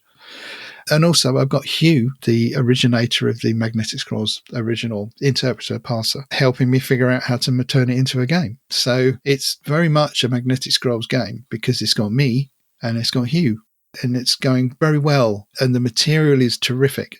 I like it a lot. And it's also a lot more internally consistent than Fish, because all of those things people have been saying to me over the years about, yeah, but is it water or is it air? You know, it's like I can resolve all of that in this. And also Johnny is a character in the game. There's an interdimensional support worker called Ratty, because that was John's sort of nickname online, who's in your ear. You've got an implant. The voice in your ear is Johnny. So it's filled with all sorts of Johnnyisms that people who knew him would know, would recognize. That's a very nice tribute. I'm not sure how much you'd like to spoil already, but is it a direct continuation of the first game? Are we playing the same protagonist? And most importantly, are the 7 deadly fins making a return? Yes to all of the above. Okay. It's a continuation of the game. The first game leaves you in the fishbowl again. The second game finds you in the fishbowl, forgetting how long you've been in there, because it seems like you might have been in there for a long while. And I don't know how long goldfishes live, but it's been years. You've been stuck there for years. And you get a visit from yourself from the future telling you that the 7 deadly fins, the 7DF, whilst defeated, have reformed, or there's a new threat called the 9 dangerous fish, the 9DF, and they are the main antagonists in the second. Okay. You revisit some places, at least in the first draft. It all may change. Uh-huh. In my initial draft, you revisit a lot of the places in the original game. And I have tried to make it a bit more wild. There's a lot more dimensions. You know how there's only 3 warps? There's so many warps in the same game. There's so many warps. And the concept of being in the mind of somebody else, that happens. But there's also physical translation from one space to another. Because in a game, you have to be able to pick things up and carry them somewhere else. I realized that that was one of the limitations of that first bit of the game, is you couldn't physically carry anything out of that area. So I've sort of gotten around that. And there's a few characters from the original game who come up and actually have, because there's at least one character in the original game that was a bit of a walk-on, and I thought he deserved a bit more love. So yeah, dare I say, Mickey Blowtorch, because he was a bit of a throwaway character, and I just thought, I really like that character. I really want to do him again. And so he plays a slightly bigger role in this version. Happy to hear that he returns. Yeah, it's been fun revisiting it all, partly because watching playthroughs, because rather than play through myself, which is torture, because I'm bear of such little brain these days, but it's watching other people play it through is much more instructive as to how they feel about it and how they enjoy it and what things they get and what things they don't. Doing the research has been fabulous, and remembering stuff about how we put it together, remembering stuff about me and Johnny has been fun too. And also doing sort of experimental things, like I wanted to have Ratty's voice actually in the game. And of course, Johnny's no longer with us, so he couldn't be in the game, but it's taken me so long to do it. Once again, the technology has advanced such that I can clone his voice from recordings I have. Oh, okay. And so I've got recordings of him speaking lines from the game, which is an odd sensation. I don't know if I like it. I don't know if I enjoy it. I think I do. I think I like hearing his voice again, but it's a little bit spooky. But it's nice to have like real proper sort of Johnny DNA in the game, you know, because it feels more like a collaboration that way. Makes sense. You asked who is still interested in adventure games these days, and at least part of the answer is our audience. So I'm sure that our listeners are delighted by these news and are very much looking forward to being able to play the game, and so am I. Thank you. So fingers crossed that all goes well, and we'll soon be able to play Fish 2. You also mentioned that you wrote a novel. For those of our listeners who might be interested in looking it up, what's it called and where can we find it? The novel is called A Mind for Mischief, and it's speculative fiction. And I write under the pen name of Philip Y, W-H-Y. It's not a Doctor Who reference. It's my mother's maiden name was Y. So I write to differentiate that from my non-fiction. I write under a pseudonym. So yeah, Philip Y, A Mind for Mischief. And it's speculative science fiction. Available at all good Amazons. Okay. Well, thank you so much. And thank you, Phil, for being here. Thank you for sharing your memories. No, thank you. It's been very entertaining regaling you with fun stories of my gaming past. And I truly enjoyed it. Thank you. So, vielen Dank an alle, die bis hierhin zugehört haben und willkommen an alle, die per Kapitelmark hierher gekommen sind. Ich fasse nun das zusammen, was Phil South Christian erzählt hat. Phil berichtet, dass er und John Malloy, mit dem er später ja an Fish gearbeitet hat, in Hemel Hempstead aufgewachsen sind. Das ist eine Stadt in Herefordshire, 18 Meilen nördlich von London. Das hatte damals 70.000 Einwohner. Sie trafen sich um 1980. Phil war 20 Jahre alt, als er Johnny kennengelernt hat. Die waren beide begeisterte Musiker, haben in mehreren Bands gespielt, aber nie zusammen. Phil selbst hat Gitarre gespielt, war darin aber nicht gut genug für seine eigenen Ansprüche und ist dann zum Gesang gewechselt. Er beschreibt sich als ein Musiker, der alles schlecht genug spielen kann, um eine Melodie zu halten und etwas zu komponieren. Also jedes Instrument, das er in die Hand kriegt, kann er auch spielen, aber er wird kein Virtuose darauf. Musikalisch war er damals ein typischer New Wave- und Punk-Typ. Er wollte klingen wie The Clash, klang aber dann nach eigener Aussage mehr nach Popmusik à la Cliff Richard. Der Johnny mochte ebenfalls Rock-Pop und hatte mehr musikalischen Erfolg. Phils zweite große Leidenschaft war die Fotografie. Das ist ein Interesse, das hat ihn sein ganzes Leben begleitet, ebenso wie die Liebe zum Filmemachen. Freunde wurden die beiden, weil Phils Freund Paul Sänger in Johnnys Band wurde. Die trafen sich in dem Pub, in dem der Phil damals gearbeitet hat und haben gemeinsame Interessen entdeckt, Computer- und Adventure-Spiele vor allem. Der Johnny hatte einen Apple II, das war damals in England in den 80ern eine richtige Besonderheit. Und der Phil hat erzählt, er war schon 5 Jahre lang fasziniert von Computern, bevor er überhaupt mal einen hatte. Seinen ersten Computer, das war ein Challenger 1P, den bekam er von Johnny. Danach haben die sich Johnnys Apple geteilt und haben gemeinsam unzählige Infocom-Spiele gespielt. Später bekam dann der Phil einen Sinclair Spectrum. Das merken wir uns jetzt mal kurz. Phils Karriere- und Bildungsweg lief eher abwärts. Der hat mit 16 bereits die Schule verlassen, um in einem Fotoladen zu arbeiten. Wir sagten ja, Fotografie und Musik waren seine zentralen Interessen. Später war er angestellt in der Papierfabrik Frogmore in Hemel Hempstead. Das ist eine der ersten mechanischen Papiermühlen der Welt. Das muss damals in den letzten Zügen gelegen haben. Das ist heute ein Museum. Außerdem hat er im Pub gearbeitet, war lange Zeit arbeitslos, Gelegenheitsmusiker, Gelegenheitsfotograf. Alles nichts Rechtes. Und der Johnny hat ihn schließlich überzeugt, seinen Traum vom Schreiben ernst zu nehmen und hat ihm einen Kontakt vermittelt zu Kevin Cox, das ist ein Magazinredakteur aus London. Und so hat seine Karriere als Autor oder Magazinautor begonnen, die mittlerweile 40 Jahre andauert. Sein wichtigster Vollzeitjob war als Schreiber, als Autor, als Redakteur beim Magazin Your Sinclair. Phil ist stolz drauf, dass das bis heute noch als eines der einflussreichsten Gaming-Magazine gilt und dass sein surrealer Humor, den er da zum Ausdruck bringen konnte, bis heute Anklang findet. Er war da so eine Art Gameplayer, er hatte die Fähigkeit, Spiele bis zum Ende durchzuspielen, obwohl er sich jetzt nicht als guten Gamer bezeichnen würde. Dafür konnte er witzig schreiben.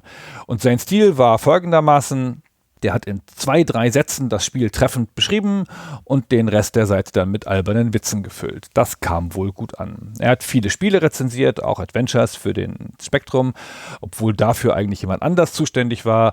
Er war eigentlich mehr spezialisiert auf Arcade-Spiele. 1986 war er dann fest bei Your Sinclair. Seit 1984 hat er da freiberuflich gearbeitet. Johnny war zu der Zeit unterwegs mit der Band Mainframe und die hatte richtigen Erfolg. Die war noch im Fernsehen. Ein Musikvideo von ihnen lief bei Top of the Pops. In dem kam der Phil dann als Statist vor. Darauf war er auch sehr stolz. Der Song ist heute noch zu googeln. Den findet man noch auf YouTube. Der hieß 5 Minutes. Und der Johnny hatte auch eine Technologiefirma, weil die Mainframe-Leute haben eine Sampling-Karte entwickelt und zusammengelötet und dann mit einem Hardware-Designer eine Firma gegründet, um diese Karte für den Apple II an den Markt zu bringen. Und Johnny ist auch derjenige, der den Kontakt mit Magnetic Scrolls hatte, der Adventure-Firma. Der ist wohl wie er das öfter gemacht hat, einfach auf Leute zugegangen, die Dinge gemacht haben, die er gerne auch machen wollte und hat angeboten, da irgendwie kostenlos mitzuarbeiten. Man weiß nicht, wie er die Zeit dafür gefunden hat, neben der Hardwarefirma und der Band, aber das war wohl so, hat dann da Korrektur gelesen und war insgesamt engagiert. Der Phil beschreibt den als einen sehr offenen Menschen, gesellig, besessen und in seinem Fokus fast ADHS-artig. Also, Johnny Malloy arbeitet nun plötzlich für Magnetic Scrolls. Kurzer Einschub zu Magnetic Scrolls. Zu der Firma sagt der Phil, der Name komme daher, dass Scrolls, Schriftrollen, ja in Adventure-Spielen Informationen übermitteln und das sollte nun modern magnetisch sein. Sein Eindruck war, dass sie als britisches Gegenstück zu Infocom gegründet worden sind und er und Johnny waren ja auch große Infocom-Fans. Die Gründer von Magnetic Scrolls waren Anita Sinclair, Ken Gordon und Hugh Steers. Die Technologie basierte auf einem Parser, den Ken und Hugh geschrieben haben. Und Anita war, obwohl auch selber auch technisch versiert, eher das Gesicht der Firma.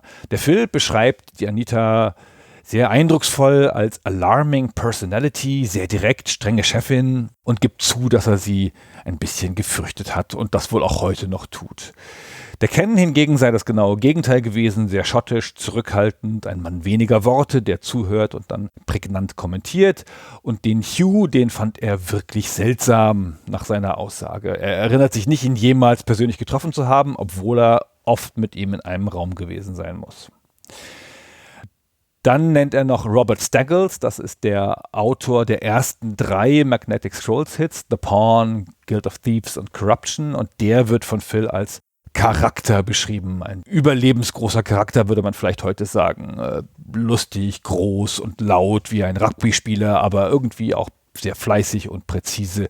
Phil erzählt eine Anekdote im Gespräch mit Chris über Robs Neigung zu unflätigen Teamnamen für ein Turnier im Fantasy-Football-Spiel Blood Bowl, das sie da während der Fish-Produktion gespielt haben. Und der Rob wusste wohl auch sehr genau, wie man Gameplay ausbalanciert und wie man ein Rätsel macht. Ein 4. Designer in den Credits war Pete Kemp. Phil weiß gar nicht genau, was der beigesteuert hat, aber Pete war ein langjähriger Freund und Adventure-Spiel-Buddy von Johnny. Und Johnny hat Pete gefragt, ob der mitmachen könnte. Der sei ein erfahrener Adventure-Spieler gewesen. Phil war einverstanden. Phil sagt, der Pete sei wohl hauptsächlich das gewesen, was er einen Resonanzboden nennt, ein Gesprächspartner, mit dem man sich über Ideen austauschen konnte. Er habe bei den Rätseln geholfen. Und Pete merkte aber laut Phil sehr schnell, dass Spiele spielen und Spiele erstellen 2 sehr unterschiedliche Dinge sind und seine Beiträge wurden dann mit der Zeit weniger. Aber er war wohl weiterhin beteiligt und der richtige Mann, um insbesondere Johnny zu helfen, seine Ideen zu sortieren. Zurück zu Phil und Johnny. Johnny arbeitete also für Magnetic Scrolls und der Phil, dem war das wahrscheinlich gar nicht mal aktiv bewusst. Er hat Chris erzählt, dass der Johnny ihm das ja bestimmt zwischenzeitlich einmal erzählt hat, aber dass der Johnny so ein Typ war, der die ganze Zeit redete wie ein Wasserfall und dass der Phil damals auch zwischendurch sich mal ausgetunt hat. Also die Idee für Fish entstand, als Phil und Johnny zusammen einen Bus nach London genommen haben. Der Phil ist da täglich hingependelt, um bei Sinclair zu arbeiten und der Johnny wollte da ausnahmsweise mal hin, wahrscheinlich zu Magnetic Scrolls. Und dann hatten sie da auf dieser einstündigen Fahrt ein wildes, spekulatives Gespräch über Adventures. Und die Frage, die sie sich da gestellt haben, war, was wäre der schwierigste Weg, um ein Adventure-Spiel zu beginnen? Wie könnte man den Spieler so fesseln, dass es fast unmöglich wäre, das Spiel zu beginnen, geschweige denn zu beenden? Und Phil behauptet, es sei dann seine Idee gewesen, Johnny kann es ja auch nicht mehr widerlegen, dass man ein Goldfisch in einem Glas ist. Wie soll man denn als Goldfisch Dinge sammeln und Rätsel lösen? Und dann kam ihnen die Idee, nein, wie ist es, wenn du kein Goldfisch bist? Wie wäre es, wenn du ein interdimensionaler Agent im Körper eines Goldfischs bist? Und das eröffnet dann die Möglichkeit, aus diesem Gefängnis sozusagen wieder auszubrechen, in einen anderen Körper zu schlüpfen, was das Spiel wieder in den Bereich des konventionellen Adventures brachte. Interdimensionales Reisen und andere Welten sind ein wiederkehrendes Thema in Phils fiktionalen Ideen. Und in dieser einstündigen Busfahrt haben sie auch gleich die Idee mit den Warps entwickelt, die im Spiel vorkommt, und den Kern der Handlung sich ein bisschen ausgedacht. Und als sie dann in London aussteigen, da fragt Johnny, ob er diese Idee einfach Ken und Anita von Magnetic Scrolls vorstellen darf. Und der Phil war skeptisch, dass sie darauf eingehen würden, hat aber zugestimmt. Und dann hat ihn Johnny später angerufen und hat gesagt, ja, die sind jetzt wirklich interessiert. Johnny war zu dem Zeitpunkt noch relativ neu bei Magnetic Scrolls, aber das war wohl so eine typische Aktion für ihn. Der stürmt einfach rein, keine Vorbereitung, keine Präsentation, der gestikuliert wild, erzählt die Geschichte, alle nicken, sagen, klingt gut. Und das war's und damit waren sie dann im Geschäft. Und dann wurden sie offiziell beauftragt und erhielten einen Vorschuss. Und dann merkte Phil, dass das Spielen von Adventure-Spielen etwas ganz anderes ist als das Schreiben und Erschaffen von solchen. Der Johnny hat die Mechanik besser verstanden, der war auch computeraffiner und Phil war besser im Schreiben, im Schaffen von Charakteren und im Erstellen von Witzen. Ihre Arbeitsteilung war dann relativ klar, der Johnny sollte sich auf die Rätsel konzentrieren und der Phil auf das Schreiben und die Story. Phil versuchte zwar Rätsel beizusteuern, aber Johnny und Rob fanden die immer unbrauchbar und spielzerstörend. Phil verstand das Konzept des Computergamings als Spieler, aber das Entwerfen von ausgewogenen Rätseln, die zur Geschichte passen, das ist eine ganz andere Sache für ihn gewesen. Die Rätsel waren also definitiv Johnnys Metier und dann halt später mit der Hilfe von Rob. Sie haben alle 3 zusammengearbeitet, persönlich im Büro, was ja schön war. Remote Work gab es ja damals in der Form noch nicht so stark. Johnny hat praktisch im Büro gewohnt und der Phil ist da regelmäßig hingekommen. Dieses Büro von Magnetic Scrolls, das war im Südosten Londons in einem Viertel, das der Phil als Jack the Ripper Viertel im viktorianischen Stil beschreibt, in einer Gasse an der Borough High Street. Es gab da einen Pub namens Blue-Eyed Maid und der war wohl wie aus einem Dickens-Roman. Der Eingang zum Büro war eine unscheinbare Tür, eine Wendeltreppe führte hinauf zu unebenen Böden in einem alten Gebäude mit schwarzen Halsbalken und in einer Ecke stand dann so eine riesige Kühlschrank großer VAX Unix-Computer und auf dem liefen die Entwicklungstools. Ich habe das mal nachgeschaut, so eine Unix-Maschine, so eine große, hat damals $140.000 gekostet.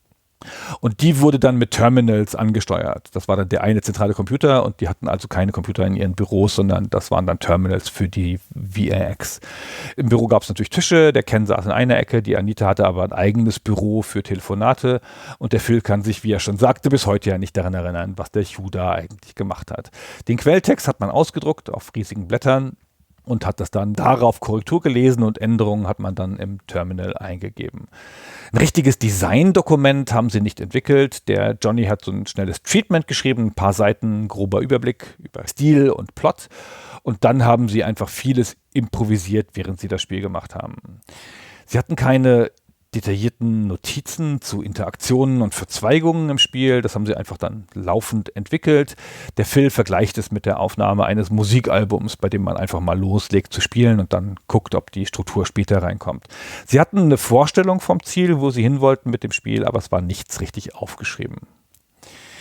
Der Phil ist sich zu dem Zeitpunkt im Gespräch nicht so sicher, ob er selber in das System reingeschrieben hat, also an die VAX geschrieben hat oder ob er noch auf der Schreibmaschine geschrieben hat und die Sachen nur weitergegeben hat. Das scheint dann die wahrscheinlichere Lösung zu sein. Er beschreibt dann schon auch, wie er Texte zu Hause tippt und die ausdruckt und die Johnny gibt oder sie selber ins Büro gibt, wo Johnny sie dann eingibt. Das war alles ein sehr manueller Prozess, aber das ist ja auch noch früh in der Geschichte der Computer. Auch bei den Magazinen damals, da war das Desktop Publishing noch gar nicht richtig angekommen. Da wurde noch viel von Hand gemacht mit Schere und Kleber. Bei der Zusammenarbeit schildert Phil wie Johnny, der konnte dieses alles in seinem Kopf bereits sehen, klar ausgelegt. Und der hat dann lange Sessions absolviert, um Bereiche zu entwerfen und temporären Text einzugeben. Und der Großteil des endgültigen Textes, der stammt dann von Phil, aber auch Johnny hat einiges geschrieben und Rob Staggles hat auch einiges dazu getan.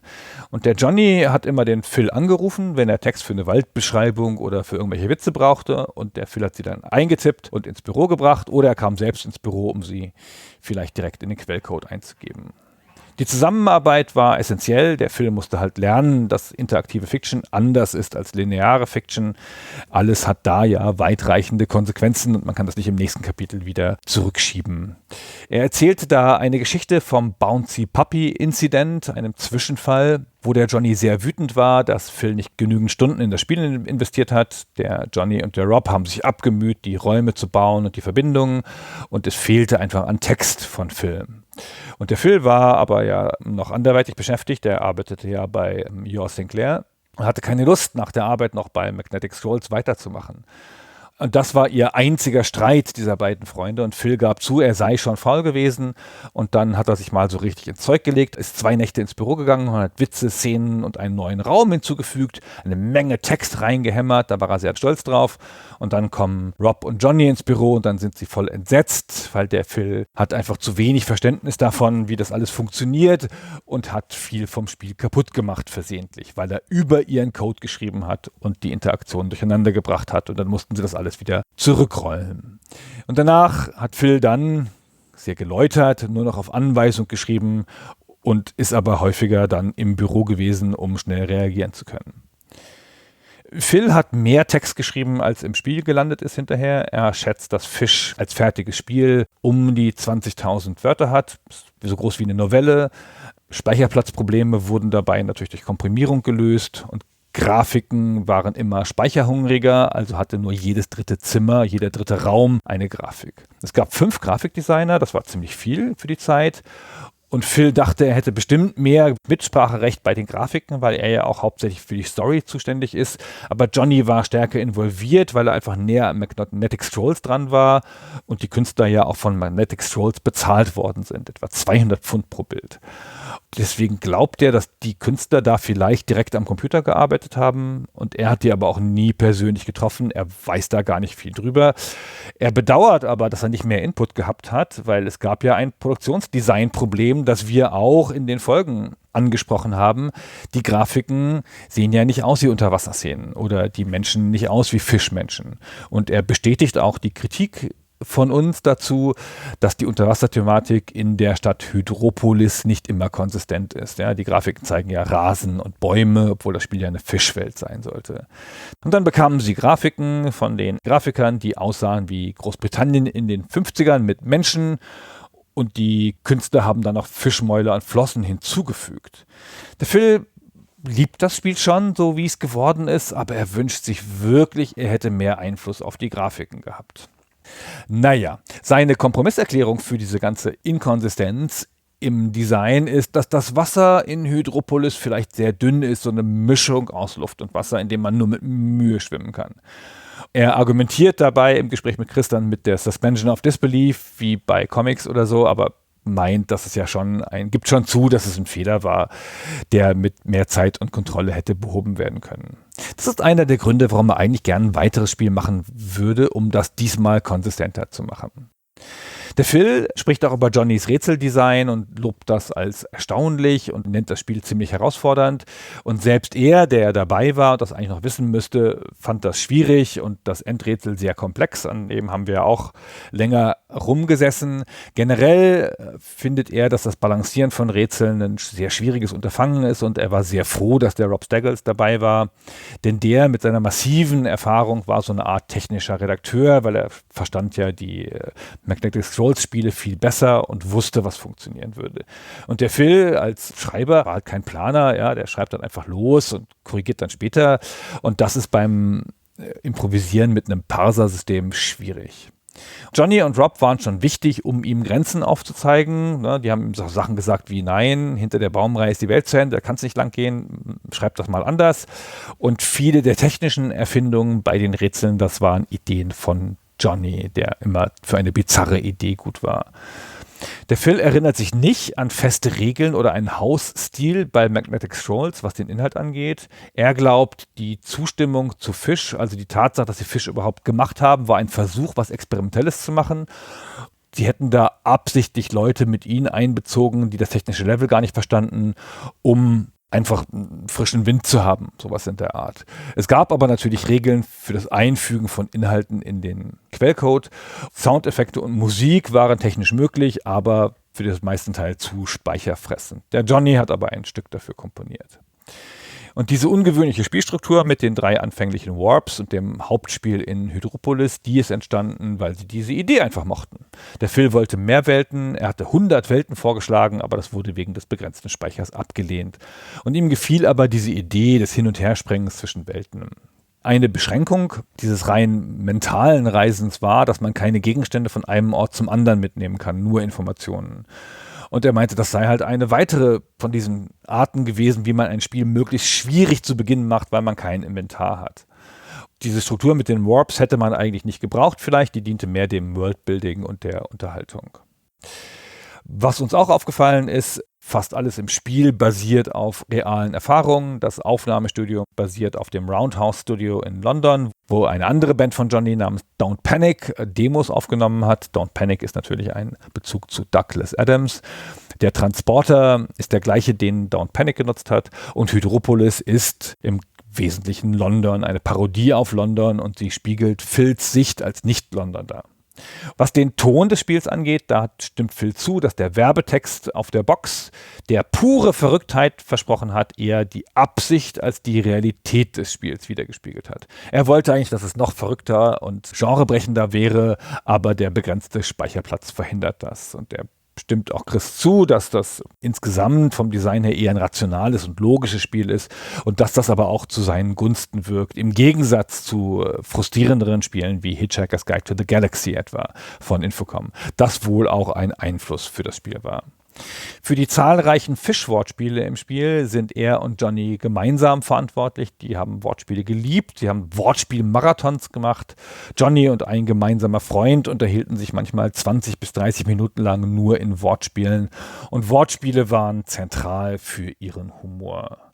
Der Phil hat sich auch sichtbar gefreut, dass Chris ihm gesagt hat, dass er diesen unbeschwerten Humor von Fisch sehr gemocht hat. Die Entwicklungszeit für Fisch ist Phil nicht mehr genau erinnerlich, aber er schätzt, sie wären da 18 Monate dran gewesen. Er meint dann halt, dass sie 87 begonnen haben müssen, wenn das Spiel 88 rauskam. Das ist ja eine relativ lange Zeit für die damalige Zeit. Und Phil wurde für seine Arbeit am Spiel insgesamt 1000 Pfund bezahlt. Das war damals viel Geld. Da hat er sich dann direkt einen Amiga 500 von gekauft.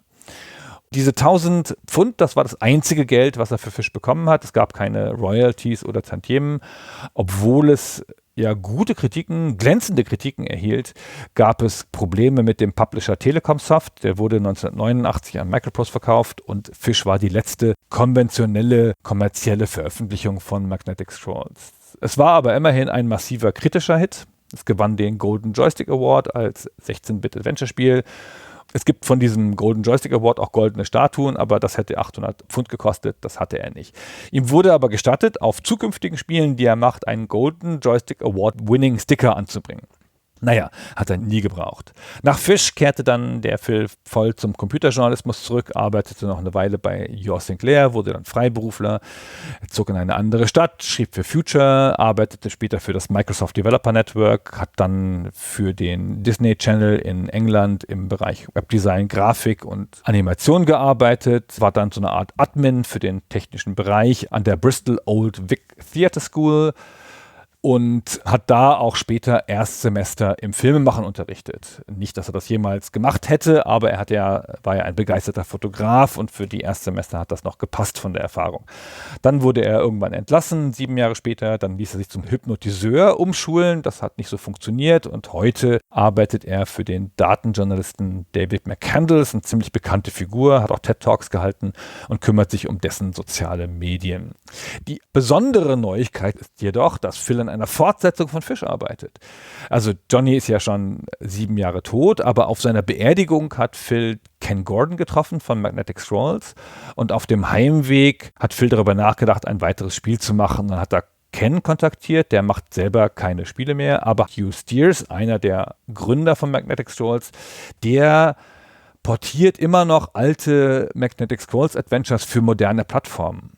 Und als Phil ihn kontaktiert hat, da war Hugh gerade dabei, Fish selber zu überarbeiten. Phil hat seine Hilfe angeboten und dann seine Idee für einen neuen Teil von Fish gepitcht. Das hat ein paar Jahre gedauert. Er hat nebenher noch einen Roman geschrieben und hat dann sich nicht Vollzeit auf dieses Dokument für das Spiel geworfen. Aber Hugh fand die Idee super. Sie hatten gerade eine neue Engine entwickelt und Fish 2 sollte das erste Spiel für diese Engine sein. Dann kam Covid und Phil hat daran nicht so richtig weitergearbeitet, ist aber immer wieder drauf zurückgekommen und hat dann einen großen Teil des Textes auf einmal geschrieben. Jetzt hat er 20.000 bis 25.000 Wörter Text und der Hugh, also der ist ja auch der Erfinder des Original-Interpreters von Magnetic Scrolls, der hilft ihm, es in ein Spiel zu verwandeln. Es soll ein richtiges Magnetic Scrolls-Spiel sein mit ihm und Hugh und Phil verspricht auch, dass es intern viel konsistenter sein wird als das Original.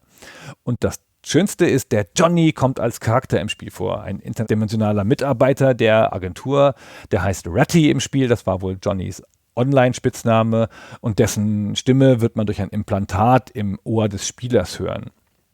Es ist eine direkte Fortsetzung zu Fish 1. Man spielt denselben Protagonisten und es kommen auch die 7 tödlichen Flossen, die 7 Deadly Fins, zurück.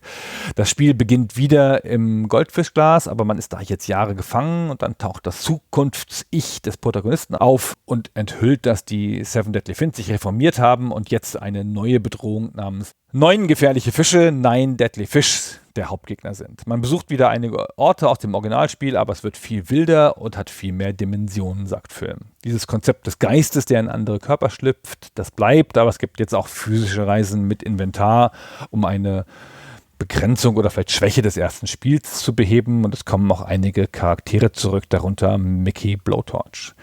Phil hat erzählt, dass er die Beschäftigung mit dem Spiel sehr genießt, insbesondere das Ansehen von anderen, wie sie das spielen. Er spielt das nicht so gerne selber. Und es ist schön, sich an Johnny zu erinnern und die Entstehung des ersten Spiels. Und dank aktueller Technologien hat er Johnnys Stimme aus alten Aufnahmen geklont, um sie dann als Ratty im Spiel zu verwenden. Er meint, das sei ein bisschen spooky und ein seltsames Gefühl, aber es sei halt schön, Johnnys Stimme wieder zu hören, und es fühlt sich so mehr nach einer Zusammenarbeit an. Zuletzt erwähnt Phil noch seinen Roman A Mind for Mischief. Das ist spekulative Science-Fiction, die er unter dem Pseudonym Philip Y. schreibt. Das ist der Mädchenname seiner Mutter. Und der sei bei allen guten Amazons erhältlich. Das habe ich überprüft. Das ist auch so. Der hat 4,6 Sterne. Das klingt wie ein ganz brauchbarer Roman, ist aber nicht beim Verlag erschienen, sondern im Selbstverlag. Das war's. Vielen Dank fürs Zuhören und bis zum nächsten Mal.